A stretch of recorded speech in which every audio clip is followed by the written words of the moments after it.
I got something fantastic to tell you. He said, I am affiliated with people that speak with the spirits of the dead.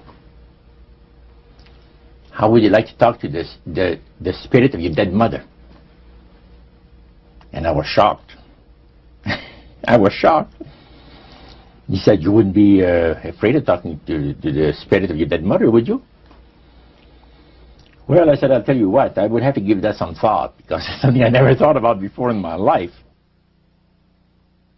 Heart Research Center presents A Trip into the Supernatural with best-selling author Roger Morneau.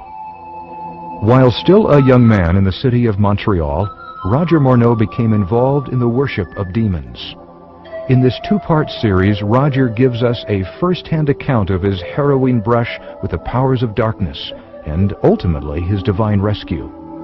Also joining him are Cyril and Cynthia Grossi, the very couple who first pointed Roger from the darkness to the light. Conducting this exclusive interview are Dan and Karen Houghton of Heart Research Center. Let's now join the Houghtons and Roger Morneau as we together enter part one of A Trip into the Supernatural.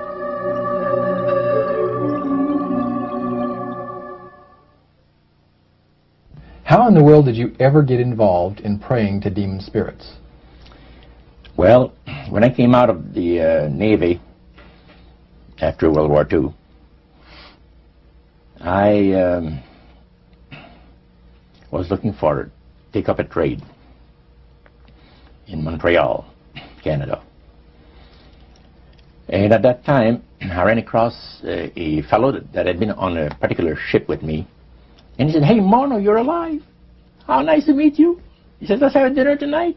I said to my boss, can I have the evening off? Because I was the assistant to the Windsor bowling alleys and billiard, you know. It's the high-class place in Montreal where all the dress manufacturing people go and relax. So I got the evening off, and I went out, we went out and had dinner. He told me, hey, I got something fantastic to tell you. He said, I am affiliated with people that speak with the spirits of the dead. How would you like to talk to the spirit of your dead mother? And I was shocked. I was shocked. He said, you wouldn't be afraid of talking to the spirit of your dead mother, would you? Well, I said, I'll tell you what, I would have to give that some thought, because it's something I never thought about before in my life. Most of us probably haven't. A little afraid of something like that. Well, he says, you know, it's written all over your face. You're afraid of going to a seance. But he says, I know you. He says, you're going to come. And then he started telling me how brave I was when I was aboard ship, you know, different things. He says, you're not the same man. You've changed. You're chicken. That's all I needed to hear. I said, when do we go to a seance? So one Saturday evening, we were in the place. It was the very first time. Very beautiful place. The medium was a lady. She had a gorgeous new home in Montreal. And there were about 20 invited guests there, which I was one of them. And she communicated with the spirits for different people there, and telling them what the spirit said. And then there was one lady that had been talking almost continually before the seance started, and she didn't believe in the dead appearing and all of this and all that. And she said, well, I would have to see my dead sister, she says, to believe it. So while the seance was going, one man said, I would like to talk to my friend that died 6 months ago, but I don't want him to appear. Just want to talk to him, because he says, I don't trust you talking to my friend for me. So the medium says, let me inquire of the spirit. Yeah, the spirit will talk with you. And that big masculine voice was heard in the place. It says, hi, Frank. It's nice of you to ask for me to talk with you. And they had a little chat. And after it was over, Frank says, this is the greatest thing on earth, to be able to talk with the spirits of the dead. Then the medium said, we have a very special surprise tonight for you people. A spirit will manifest itself openly here in a few minutes, and it's like a big gust of wind hit the building and right through the wall. Now the lights weren't terribly bright, but they were like living room lights, a couple of floor lamps and maybe some of these, and that translucent being seemed to come right out of the wall. How did you feel right at that moment? It's almost like my heart stopped a little bit. Very weird feeling. So it was a lady in a beautiful evening gown, floor length, and she said to Mary, my dear sister, you are so wonderful to have asked for me. And Mary fainted and fell right off her chair on the floor. And a couple of guys jumped up and picked her up, and spirit gone. And that was the beginning of it. That's how you got into it. Yeah, that's the way I got into it. After a while, you see, there's something interesting about the human mind. You can adjust to an awful lot of stuff. You can adjust to a lot of things that would terrify you to begin with. After a while, they become common and ordinary.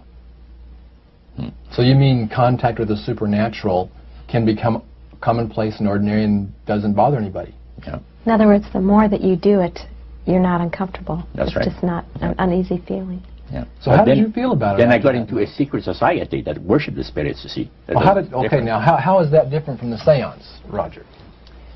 It happens that the seance are not involving in many ways.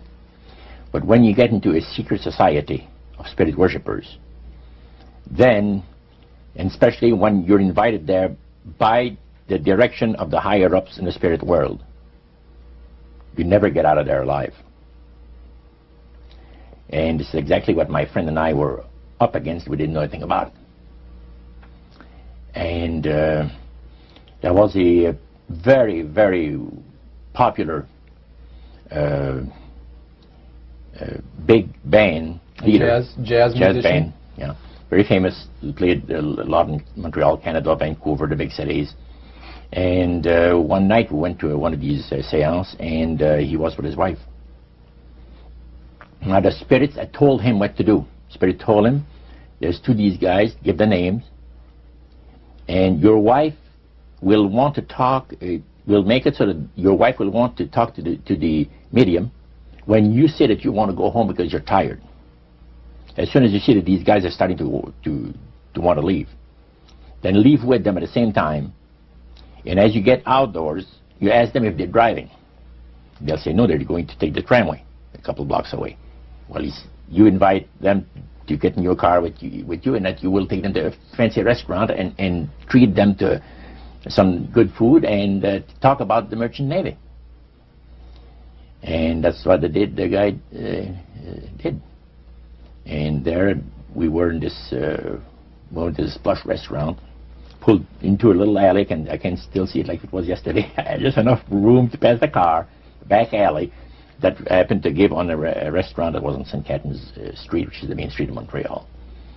And that was quite an evening. So Roger, you're at this restaurant. What happened?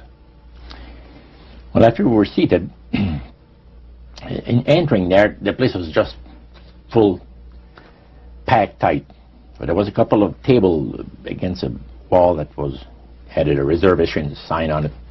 And the owner of the place recognized the band leader and came and said, good evening, and you gentlemen want a table. So you're one of the reserve people. So we sat there, and we had our favorite alcoholic beverages, you know. And as we talked, the band leader says, how long have you fellas been involved with sorcery? And it shocked us a little bit. And I said, exactly what do you mean? Well, he said, you know, what you people are doing, talking to the supposed spirits of the dead, He says, this is silly. And this man had been at the seance with you. Yeah, oh yeah. And he's telling you that it's silly what you've just done. Because see, my wife, he says, goes to these seances because she gets comfort and she gets something good out of it, good feeling out of it. And she lives for what the spirits, are going to see that the future is going to be like. To me, he says, I can't bother with this stuff. He says, I want power. I go right to the source of power. And he says, how do you think that I became famous the way that I am?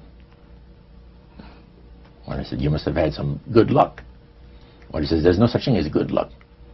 He says, there's either some power working for you somewhere, or you don't get ahead in this world. Not in my type of occupation. So it went from there. We got talking about spirit worship. Did it intrigue you? Or did it make you want to find out more about what exactly he was talking about? Yeah. So he said the supposed spirits of the dead that you're talking with are demon spirits. They're fallen angels. They're beautiful beings. Just set it out, just like that. Oh, yeah. It didn't make you uneasy when he said they were... Well, it shocked you a little bit, something that you first hear mentioned to you. He said, you guys have got a great future ahead of you. Because we've been told, the high priest of our society, secret society, has been told that the master has very special plans for you too. Now, what did he mean by the master? Satan. And we were interested to hear more about it. And he told us, he says, look, we worship spirits. We worship Lucifer and all his angels. They're just as beautiful as they did before they were cast out of heaven. He says there was a misunderstanding in the whole thing. He says among the inhabitants of the galaxies. And he says our master was misunderstood. And God did not bear with him like he does with people that make mistakes today. So we're in a warfare, good against evil. And we happen to be the evil ones, but we're not that bad. He says, I look at this business between the forces of good and evil. He says, you believe in one person believes in God, and everyone believes in Lucifer. It's like politics.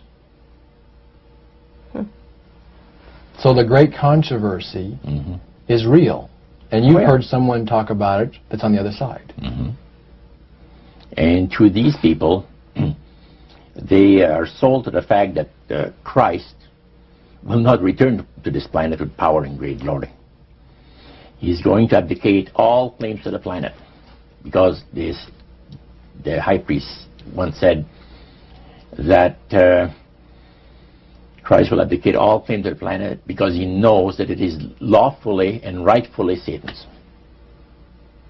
And at that time he says, Lucifer, you mentioned Lucifer a lot of times, but he mentions Satan also. He says, the master, usually they like to talk about the master will resurrect his people from the grave.